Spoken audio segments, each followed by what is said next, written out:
Eski BTSni qabul qilish, chiqarib yuborish standart ofisdamiz, to'g'rimi? Hamma o'shaqa. Почти hamma ofis mana shunaqa, faqat o'sha katta kichikligiga farq qiladi. Bu endi ko'proq ob'yom keladi uchun, misol ko'proq xodim ishlaydigan qilingan. Qaysidir kichkinaroq qo'shimcha filial ochilgan bo'lsa, bu ob'yomini tortish uchun bu yerda bitta ikkita odam ishlashi mumkin. Почти standart shunaqa.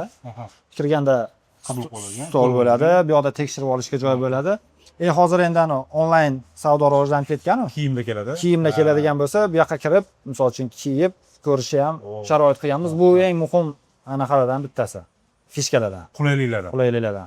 Chunki onlayn savdo bilan shug'ullanadigan misol uchun tadbirkorning mijozi sotgan tovarni sotdimi, u joyida ko'rib, bo'lish bo'lmasligiga ko'ra ko'rishga, bu uyga olib ketadigan bo'lsa, uni biz qaytarib olmaymiz. Bu mas'uliyatdan bo'yingizga olasiz. Bu mas'uliyatdan bo'yingizga olasiz. Shu so'z to'g'ri keldi, to'g'ri kelmadi. Kelmadi, ha. Chunki tovarning vazirati ham bor, u sotilmaydigan bo'lsa, uni ham javobgarligi bizning bo'ynimizda-da. Boyagi tovar aytdim, ya'ni bomba, shunga o'xshagan narsalar hozir kelganda ham tekshirib oldi. Ha, misol uchun mahsulot kelgan paytda har bitta narsani tekshirib olishimiz majburiyatimiz bor. Bu qonunda ham shunaqa ko'rsatib qo'yilgan pochta to'g'risidagi va misol tovar kelganda, men bolalarni o'zi ham tushuntirib berishadi. O'sha tartibi qanaqa tekshirib olishini. Xo'p, bizaga har qanday jo'natma kelganda birinchi o'rinda uni tekshirib olamiz. Mana metal detektor har bir filialimizga tarqatilgan bu. Bunda tekshirib olamiz, qanaqadir tovar ichida metal narsa bo'ladigan bo'lsa, bu ovoz chiqaradi. O'sha signaldan keyin biz u narsani ichini ochib ko'ramiz. Majburiy ochish. Majburiy.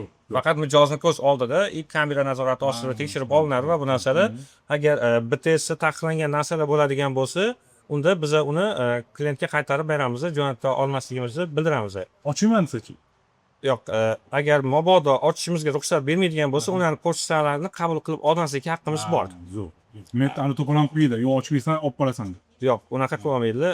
Qo'ldan kelgancha harakat qilamiz, ularni ochib qo'rg'oz tekshirtirib olishga rozi qilamiz. Agar rozi bo'lmaydigan bo'lsalar, qaytarib beramiz. Agar rozi bo'ladigan bo'lsalar, ichini ochib ko'ramiz. Agar taqiqlangan jo'natma aniqlanmasa, jo'natmalarni aytilgan manzilga yetkazib beramiz. Qanchalik tez titilab turadi bu? Xo'p, ichida har qanday metal buyum bo'lgan jo'natmani tekshirib olsa bo'ladi. Ya'ni qizuv savol o'zi ishlaydimi? Tekshirib bering. Shu nomiga emasmi degan narsani. Yoqqaningizdan keyin metal narsalarga ovoz chiqaradi. Hamma metal. Metal bo'lgani uchun unga ovoz chiqardi hozir. Zo'r. Demak, nomiga qo'yilmagan ekanda. Yo'q, hammasi ishlaydi bular. O'sha aeroportlarda, kirilishlarda xavfsizlik xodimlari ishlatadigan apparat o'zidan. Zo'r. O'sha boya aytganimdek, keyin skladda turadigan xuddi shunaqa, bu ham pochta to'g'risidagi qonunda ko'rsatib o'tilganligi uchun biz buni majburiyatini olganmiz bo'ynimizda va tekshirib turamiz. Xavfsizlik hammamiz uchun.